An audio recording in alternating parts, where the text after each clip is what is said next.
Halo sobat, selamat datang kembali di channel YouTube Timon Adiso. Oke sobatku, pada hari ini kita akan bahas tentang YouTuber pemula lagi. Jadi untuk YouTuber pemula wajib tahu syarat dan ketentuan ini supaya pada saat sudah monet itu nggak babak belur.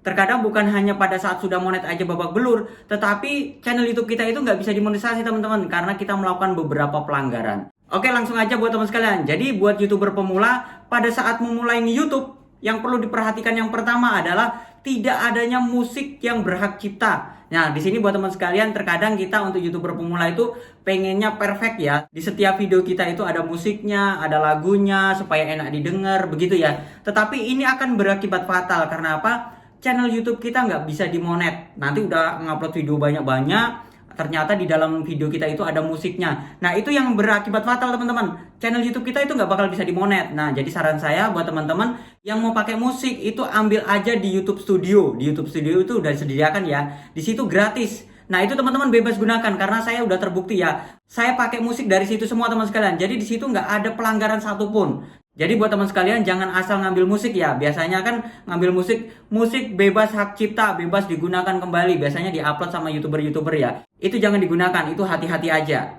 Yang kedua teman-teman, supaya tidak babak belur, teman sekalian harus membuat konten satu nes. Jadi untuk YouTuber pemula itu fokusnya di satu nes ya. Jangan dicampur, karena ini udah berulang kali saya bilang, berulang kali saya sebutkan.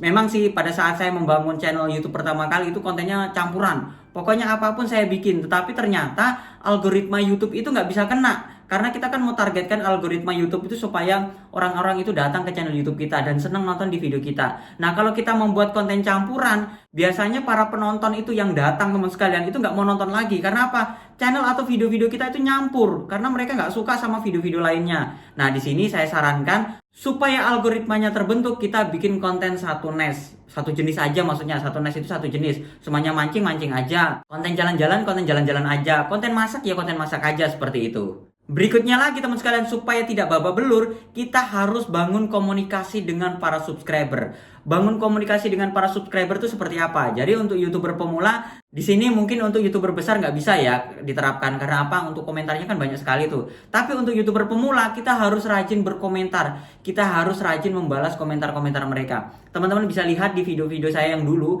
saya tuh rajin sekali ya balasin komentar. Saya biasanya balasin komentar itu melalui aplikasi YouTube Studio. Karena mudah di situ. Saya nggak perlu nonton videonya. Jadi saya akan buka langsung. Habis itu saya baca komentarnya langsung saya balas. Itu nggak masuk spam. Yang penting kita balas komentar sendiri. Kalau komentar sendiri itu nggak masuk spam. Jadi bangun komunikasi dengan para subscriber kita supaya mereka tuh apa? Mereka tuh datang lagi ke channel YouTube kita dan mereka akan selalu tanya. Apalagi kalau konten kita itu konten tutorial, mereka akan suka, mereka akan datang dan mereka akan tanya. Nah, dari komunikasi itu kita akan membangun algoritma YouTube tentang tutorial-tutorial tersebut, tentang konten-konten yang kita bangun tadi. Jadi buat teman-teman jangan bosan-bosan atau jangan malas untuk balasin komentar. Selain rajin membalasin komentar di video-video kita, teman sekalian, kita juga harus rajin berkunjung ke channel YouTube lain.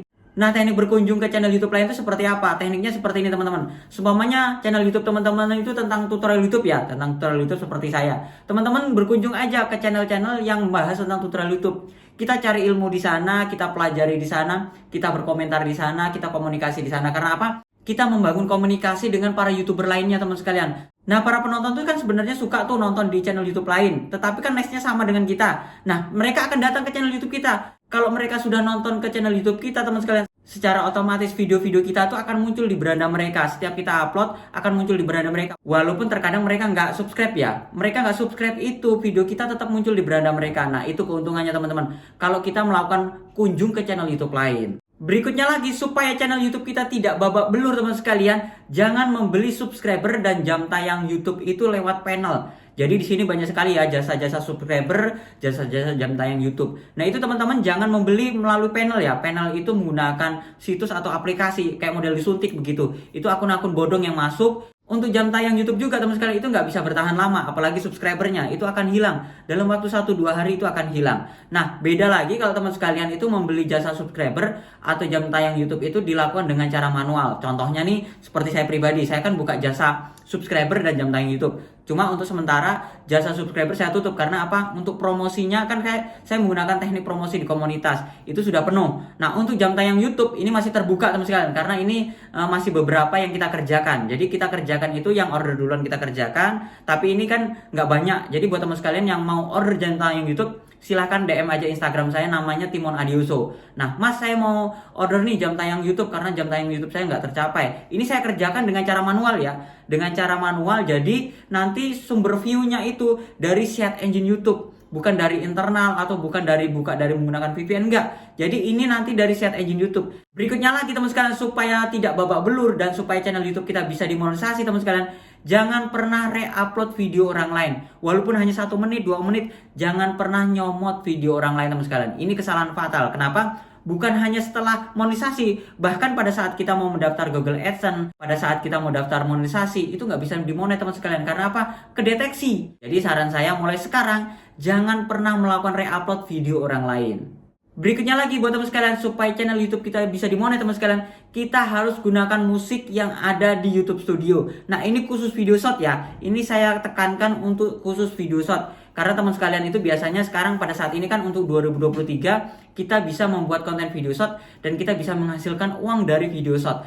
Nah ini untuk video shot teman sekalian, jangan pakai musik yang disediakan di video shot. Karena apa? Ini berhak cipta. Teman-teman kalau gunakan biasanya kan kalau kita pakai video shot tiba-tiba tinggal pilih tuh yang disediakan oleh pihak YouTube. Itu kena teman sekalian. Video shot kita itu tidak bisa dimonet. Nah kalau tidak bisa dimonet kan percuma tuh. Nah saran saya buat teman-teman nggak usah pakai musik. Kalaupun pakai musik ya cari aja di YouTube Studio. Jangan pakai musik yang ada di video shot. Berikutnya lagi buat teman sekalian, supaya channel YouTube kita bisa dimonet dan setelah monet itu nggak babak belur teman sekalian, kita harus setting publik untuk upload videonya itu setelah selesai ya. Setelah selesai kita optimasi. Setelah selesai kita optimasi itu seperti apa? Pertama, kita harus pilih judul yang tepat. Kita bikin judulnya dulu. Jadi pada saat kita upload video teman-teman jangan langsung setting publik. Kita setting pribadi atau tidak publik dulu ya. Baru nanti dibuka di YouTube Studio, kita setting di judulnya targetkan dulu. Habis itu thumbnailnya dibuat semenarik mungkin. Habis itu yang berikutnya isi deskripsi, isi hashtag, isi tagnya teman sekalian. Nanti kalau udah lengkap semua kita setting, baru kita setting publik teman sekalian. Karena apa? Pada saat kita setting publik teman sekalian, itu pertama kali para subscriber kita atau orang-orang yang melihat di beranda YouTube kita itu pertama kali melihat. Kalau seumpamanya menarik mereka akan klik. Nah ini yang akan mempengaruhi CTR kita. Nah kalau CTR kita bagus, CTR kita di atas 10% itu sangat bagus teman sekalian. Tapi kalau CTR kita itu turun rendah, karena kesalahan fatal para YouTuber pemula begini ya teman sekalian. Biasanya itu karena terburu-buru, mereka pada saat upload video belum disetting, belum dioptimasi, langsung setting publik. Nah pada saat setting publik, orang itu nggak akan ngeklik video kita. Karena apa? Judulnya nggak menarik, thumbnailnya nggak menarik, hashtagnya nggak diisi, tagnya nggak diisi. Nah ini akan mempengaruhi algoritma YouTube. Jadi saran saya buat teman sekalian, optimasi SEO-nya dulu, optimasi sampai selesai baru setting publik. Yang terakhir buat teman sekalian, supaya tidak babak belur menjadi YouTuber pemula pada saat mendaftar AdSense atau pada saat monetisasi, jangan menghina YouTuber lain. Nah di sini ini kesalahan YouTuber ya.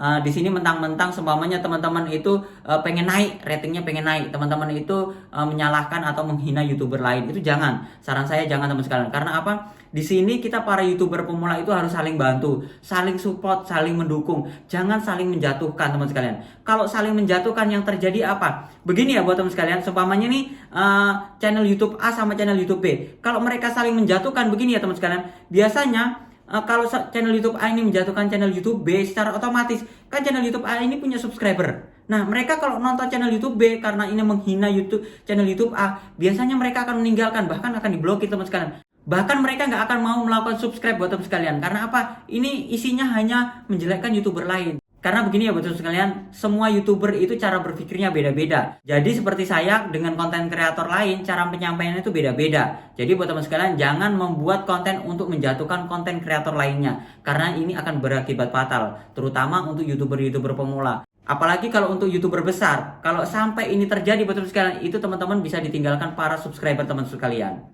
Oke teman-teman, itu saja sharing saya supaya kita tidak babak belur pada saat kita sudah monetisasi Google AdSense. Jadi buat teman sekalian, perhatikan setiap yang saya sampaikan. Jangan lupa like, comment, subscribe, dan sampai jumpa di video saya selanjutnya. Sekian dan terima kasih.